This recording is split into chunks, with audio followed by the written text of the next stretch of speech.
asalaamaaleykum wa rahmatullahi taala wa barakatu mbokki jullit yi mbokki taalibe yi ñoo ngi leen di nuyu te di leen siyaare di jiite ci nuyoo bi ak siyaar bi Cheikh Mouhamadou Mountakha ibnu Cheikh Mouhamadou Bassir ibnu Khadim Rasoul di ko ñaanal wér-gu-yaram ak gudd fan ba yéen a yi am ci liggéey Cheikhul Khadim mu àggale ko ci loxoom. ñoo ngi fii ci kër Serigne Touba gi jàkkaarloo jumaay Serigne Touba yi di barab boo xam ne fi la Cheikh Mouhamadou Mountakha nekk mu ngi ci biir kuréel bii nga gis moo taxaw mooy kuréelu 1 Touba Bambey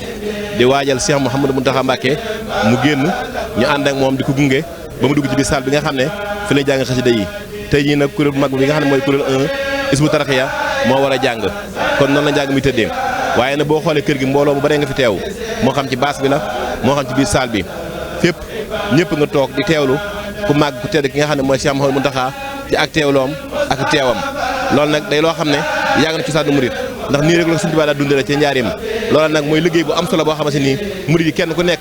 fu ne fu nekk yaa ngi fay jógee di ñëw di bëgg tuyaaba di bëgg xéewal di bëgg a teewee li nga xam ne mooy njàngum xasida yi donte duggoo ci biir saal bi yaa ngi am yëg-yëg boo xam ne mel na ne yaa ngi jàkkaaroo Cheikh Mouhamadou Mountakha Mbacké mel na ne yaa ngi toog ak moom mel na ne yaa ngi saafante ak moom mel na nga nuyoo nga ak moom te loolu mooy ak murit ndax murit ndigal rek dañ ko xamee te ndigal mooy lu am solo soo ko jëfee rek am nga solo loolu nag li Sëriñ Tuubaa di wax naan kitaabati faaxat su yooxa tarbiya wa kulla sayxin wa su yooxa tarxiya sama xasida yi kawe na sëriñu tarbiya ak tarxiya ak wépp yiw loolu moo tax xasida yi nga xam ne moom la ñuy teewlu duñ ci doyal guddi gu ne bis bu ne saa su ne waxtu wu ne ñu ngi koy teewlu di ànd ak moom di ko ànd Cheikh Mouhamadou Mountakha muy guddi muy bëccëg fii nga xam ne fi leen nekk muy kër Cheikhul Khadim di kër Sëriñ Tuubaa gu mag gi ñu fay teewloo njàngum xasida mi di fi teewal njàngum xasida mi day foo xam ne kër gu yaatu la goo xamante ni liggéey Sëriñ Tuubaa bi lépp xaj na fi murid yëpp a ngi fi di teewlu xasida Sëriñ Tuubaa yi li ko waral nag mooy teew gi nga xam ne Cheikh Mouhamadou Mountakha Mbacké mi ngi fay teew da ko defee ni ko Sëriñ Tuubaa daan defee njaareem muy woote bu mag boo xam ne moo la woote koor gi daan am ñaari at yëpp daan am at yi ñu weesu amut nit ñi nam guñ ko nam ak nam gu jotaay ak Cheikh Mouhamadou Mountakha Mbacké di ñu def ko loolu su amee rek day lu yoo xam ne lu màggal lu kawe la moo tax murid yi kenn bëgg ko wuute muy fii ci biir salle bi waaye nag ñëpp ñu ngi teewlu àndandoo di xaar di teewlu ki nga xam ne mooy Cheikh Mouhamadou Mountakha Mbacké mu génn ci biir salle bi génn ànd ak mbooloo mi dugg ci salle bi nga xam ne mooy saalu sëñ Moustapha Bassirou bi kon salle bi muy génne mooy saalu Daaru Salaam bi génn ci bâtiment Daaru Salaam bi dugg ci biir bâtiment bi nga xam ne mooy bâtiment Cheikh Mouhamadou Moustapha Bassirou bi nga xam ne ci la ñuy jàng xasida yi te kuréel 1 Dakar war koo jàng kon bu ngeen xoolee defe naa mbooloo mi ñëpp a ngi fi teew kenn ku nekk di teewlu ki nga xam ne mooy Cheikh Mouhamadou Mountakha Mbacké kon ñu ànd ak ñaari jëwriñ rek ci liggéey bi nga xam ne liggéey bu màgg la muy liggéey bu tedd bu sell ci ñi nga xam ne ñu fi teew àndandoo liggéey bi barkeb Sëriñ Tuubaa kon sama baay mel na ne yaa ngi na en direct ci télévision Al Mouridiyyah fii ci kër Sëriñ Tuubaa gi ban yëg nga am ak ban yëg nga am ci jotaay bi nga xam ne moom nga teewee di teewlu Cheikh Mouhamadou Mountakha xanaa di sant yàlla ak yonent bi ak sëriñ bi rek te xam ne lépp tege na ci yoon wi maanaam noo ngi ñaan suñu borom dolli na fay yàggal lool te wéral nu maanaam topp loonu ci ndigalu sëriñ bi rek lépp lu mu mooy ndiku lool bu mun na ca fekk waaw yal na fi yàlla boole yàggal la waaw foofu rek laa mën a yem ciy wax ndax sëriñ bi moom du ma wax ci moom lenn ndax ci laa juddu yàlla ci xawma lu mul moom kii fi nekk moom dañ ñoo xamalut ku dul moom noonu waaw ci biir lan juddoo yaroo ci sëriñ Bassirou lan àndaloon bi ñu ko gisatu sëñ Moustapha Bassirou bi ñu ko gisatoon moom waaw noonu amuñu feneen fu ñu xam leneen waaw xam nañ ci nag waaye foofu lañ fi ñemee sunu wax daal foofu la ñeme ci yem jërëjëf kon ba tey ñu ànd ak suñu baay mooy mi ngi toog ci jotaay bi kon suñu baay def naa yaa ngi ci teew ci jotaay bi nga xam ne Cheikh Mouhamadou Mountakha Mbacké mi ngi waaj a génn ban yëg nga am ak ban gis-gis nga am ci jotaay bi nga xam ne yaa ngi teewee ci biir baas bi teewlu Cheikh Mouhamadou Mountakha noonu day sant rek sant Serigne Touba rek di ñaan Cheikh Mouhamadou Mountakha Mbacké mu yàgg fi te ànd ak wér ci barke Serigne Touba ak yéen ñu bokk ak moom liggéey bi yàlla na Serigne Touba taxawal boppam te sàmmaleel boppam te yàlla nañ ca dajeeg tawfeex Serigne bi ci barke Serigne Bamba jërëjëf jërëjëf jërëjëf jërëjëf. kon ba tey ñu ànd ak suñu baay bi moom it def naa mi ngi toog jotaay bi def naa ne kenn ku nekk gis nga ni jotaay bi yaatoo kon suñu baay ñi ngi ànd ak yow ci jotaay bi nga xam ne mooy Al Mouridiyyah fii ci kër Sëriñ Tuubaa gi loo gisee jotaay bi nga xam ne Cheikh Mouhamadou Mountakha mi ngi fii ñëw. xanaa sant ci bu baax gërëm ci sun borom bu baax a baax gërëm leen ci yéen ñi xëy organisé bi wax dëgg yàlla adduna bépp rafetal na ko ci li ngeen ko doxale Cheikh Mountakha nag mën nu ci wax ci dara ndax danoo gonendoo fi moom fi kanamam ànd ak moom ba mu egsi fii kon nag lépp lu ko ay nit defal ci teraanga rek yeeyoo na lu ko ndax lu mu mën a doon rek defal na ko ay kilifaam ba egsi fii kon lu ko waaye defal rek yeeyoo na lu ko ah dañ ñaan daal mën nu ci wax daal ndax dañ ñaan mu yàgg fi lool nu yàgg ci gannaawam yéen it jërë ngeen jëf seen liggéey rafet na adduna bépp rafetlu na yàlla na ngeen fi yàgg nu yàgg fi ak moom rek la ni ñaan kon suñ lépp dana baax bu déggee ay ndigalam bàyyi ay tereem sax moom yàlla bon ko jege suñ léppay baax ñun daal leen xam ci moom mënuñu ko wax ci rajo waaye ban jógee ba fi ndool moom lan àndal te di ñaan na yow ba àjjana yow man xiyam rek àjjana rek waaw lépp baax lépp rafet asalaamaaleykum wa rahmatulahi taala wa barakatu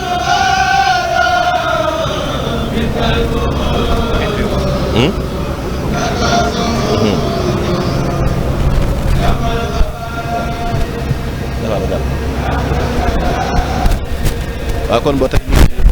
Al Mouridiyyah fii ci baas bi nga xam ne ci la ñu teewloo xasida yi Baye Mouride ñu ngi lay ziar baax tur ak foo jógee. Abdou Latif Mbaye Mbar di leen ziar bu baax di ñaanal sëñ Muntaxa mu yàgg fi lool te wér ñu ngi sant bu baax ci taxawaay bi mu taxawee ci weeru koor gi ak yi weesu ak yi ñëwagut te lépp taxawaay bi rafet di ko ñaanal suñ borom bàyyi ko fi mu yàgg fi lool sant nañ bu baax a baax a baax ndax fi mu ñu jëmee baax na leer na ñuy ñaan rek mu yàgg ñoo womat ñu yàgg a topp ci kawam ba lim ñuy digal duñ def lenn lu juyoog loolu ñu ngi leen di sant bu baax yéen waa Hizbut Tarqiyyah ci liggéey bu rafet bu sell bi ngeen def yéen itam di ñaan rek suñu borom taxaw leen jërë ngeen jëf.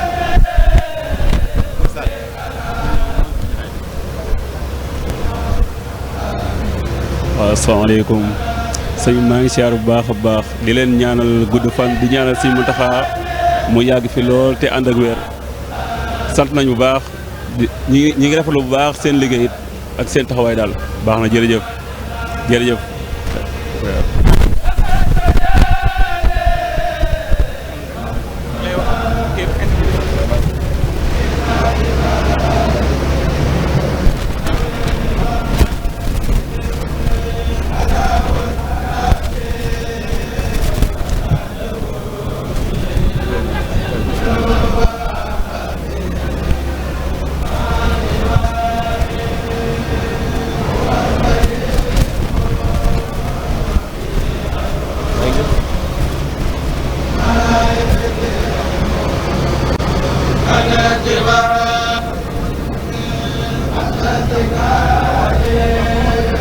loo waxaat maanaam baax na baax na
baax na waaw kon baax na kon mbokki julli mbokki taalibe ni ñu ko waxoon rek ñu ngi fii ci kër Cheikhul Khadim muy kër gi nga xam ne fi la ñuy jàng xasida yi kon nag ñëw na ba ci buntu bi nga xam ne mooy buntu saal bu sëñ Moussa Bassirou fi nga xam ne fi la Cheikh Mouhamadou Mountakha di duggee fee ñu nekkoon léegi fa lañ koy teeroo bu ñëwee nag fii lay duggee ci biir saal bi ànd na kuréel 1 bi nga xam ne mooy kuréel 1 Hizbut Tarqiyyah kon nag li ñuy wax rek murit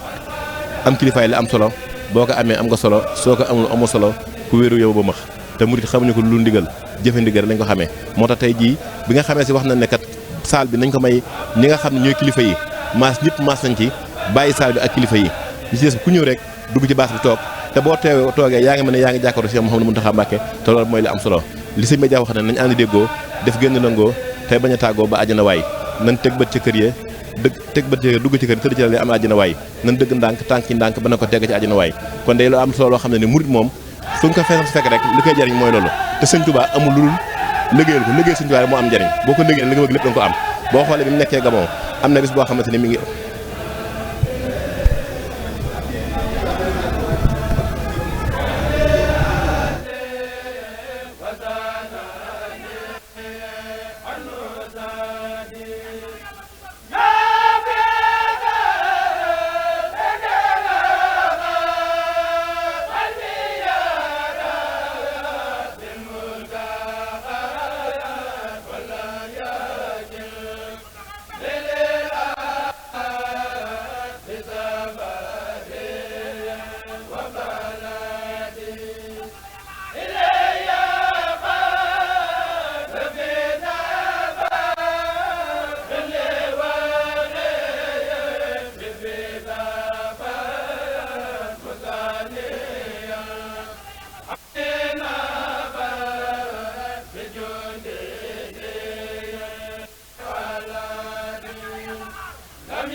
waaleykum salaam wa rahmatulahi taala wa barakatu sëñ Modou yaa ngi ñuy dégg ñu ngi lay dégg fii bu baax sëñ Modou Kébé ñu ngi lay dégg bu baax a baax a baax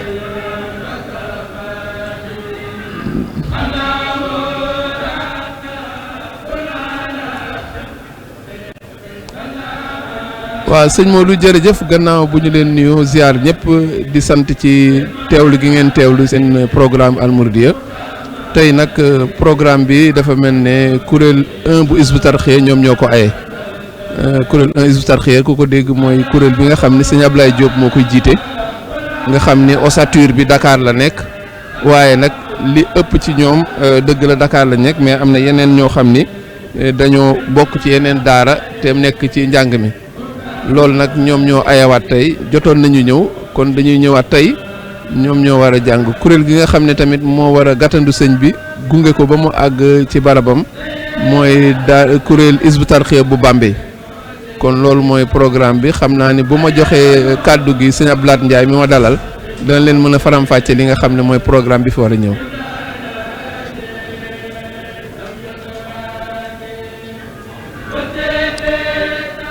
kon ni ma leen ko jottalee léegi rek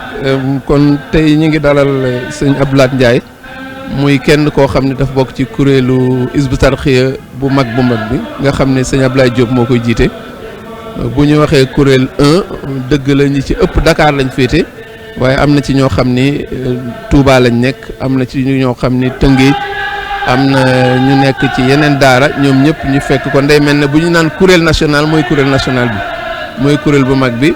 ñoom nag comme ñoom tey jii ci juróom-benn fan ci weeru Ramadan ñoom ñoo ñëw yor njàng mi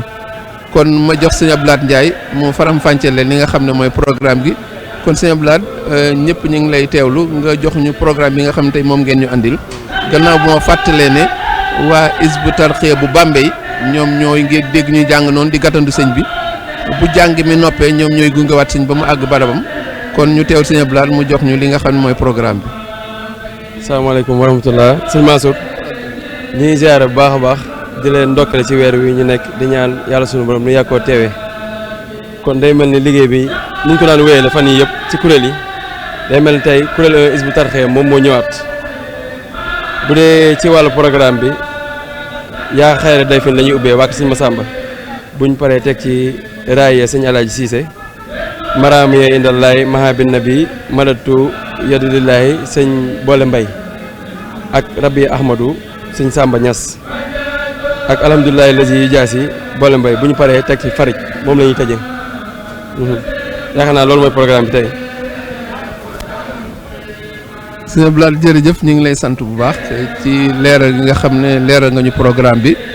ñuy fàttali tamit ne njàng mi ni mu daan amee rek lay amee 17h30 lay tàmbali defe naa waxtu ngeen di jàng sëñ Abdou Lahad bu ko defee 18h30 lay àgg kuréel bu Bambey tamit ñoom ñooy gàttandu sëñ bi ñoo koy gunge kon sëñ Abdou Lahad ñu ngi lay sant bu baax mën ngaa dellu ci njàng mi ndax kuréel gi mu ngi lay soxla kon loolu mooy li nga xam ne mooy programme bi ñu leen andil tey kon ni ngeen ko gisee ni mu daan demee rek noonu la demee waat tey salle bi fees na bu yàgg sëriñ bi dese na ab diir mu war a yegg si waaye fi ñuy waxee nit fu nit mën a toog sax daanaka amatu fi lu bokkut ak salle yi nga xam ne tamit ci biti la ñu ngi ko climatiser nit ñi di fa nekk di durus ñekk di xaar sëriñ bi yegg si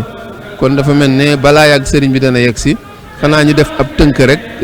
moom ngir ñi nga xam ne ñooy suivre suñuy programme ci français. Fidèles téléspectateurs d'Al Mouridiyyah, merci d'être encore avec nous en ce 6e jour du mois béni de Ramadan.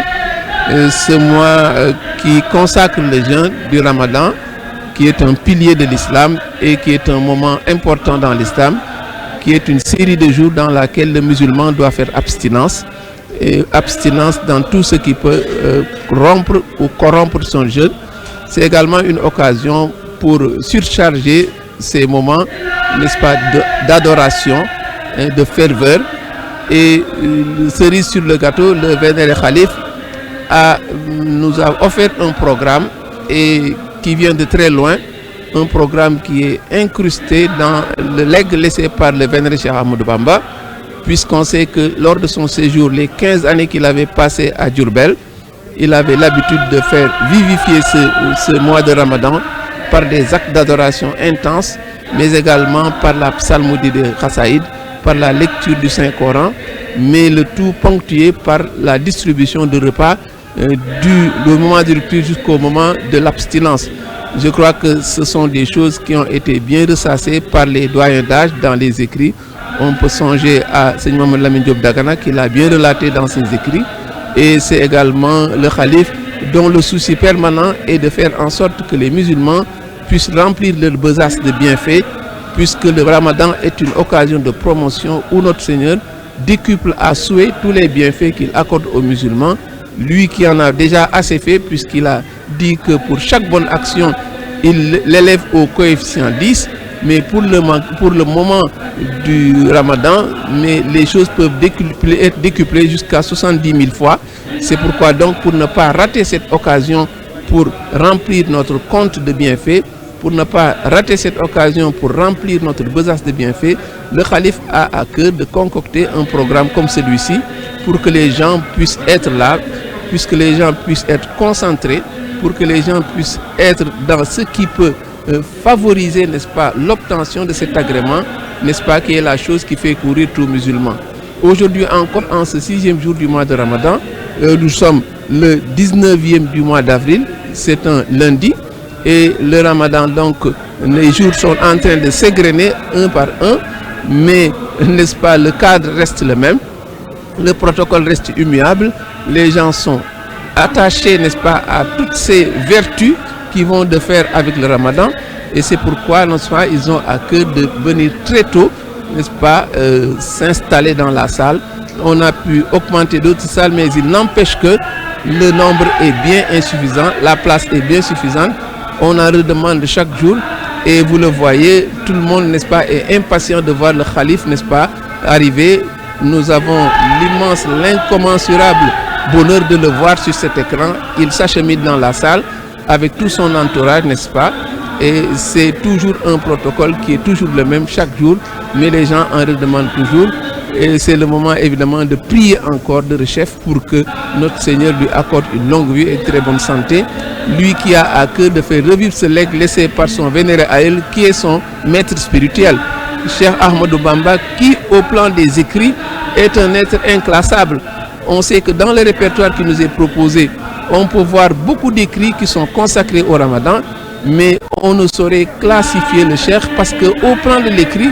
mais il s'est inspiré, il a pu produire dans des thèmes, n'est-ce pas, aussi variés. On peut, par rapport à ces mois, voir qu'il y a beaucoup d'écrits qui sont consacrés au mois de Safar, des écrits qui sont consacrés au mois de Rabiul Awwal, en référence et en référence à celui qui est sa référence, et à celui qui est celui qui le fait courir, le vénéré prophète Mohammed, paix et salut sur lui. On peut même voir des écrits qui sont consacrés au jour du lundi, parce que c'est le lundi que le vénéré prophète nous est parvenu dans ce monde, pour dire donc que le Cheikh est véritablement inclassable. Et par rapport à ce Ramadan, il ne tarit pas d'éloges, mais on sait que c'est dans une rigueur, dans une austérité profonde, dans une zone d'infortune religieuse qu'il a passé le mois de Ramadan dès le début de l'exil, au point qu'il ne pouvait même pas trouver quelque chose pour faire la rupture du jeûne, au point qu'il ne pouvait pas donner l'aumône de la fin du Ramadan, parce que simplement il ne voyait aucun musulman autour de lui. C'est dire donc que c'était un cadre austère, mais il n'empêche que son cœur, n'est-ce pas, est toujours rempli de cette crainte, son cœur est rempli de cette volonté d'œuvrer pour le vénéré prophète Mohammed, paix et salut sur lui. Et c'est son petit-fils aujourd'hui qui est son disciple sincère, qui est là pour faire revivre tous ces événements, qui est en train de faire revivre tout ceci au bon bonheur de tous les musulmans. Et le Khalif est dans la salle, donc on peut suspendre et rendre l'antenne et laisser les gens se consacrer. Wassalamu alaikum wa rahmatullahi ta'ala wa barakatuh.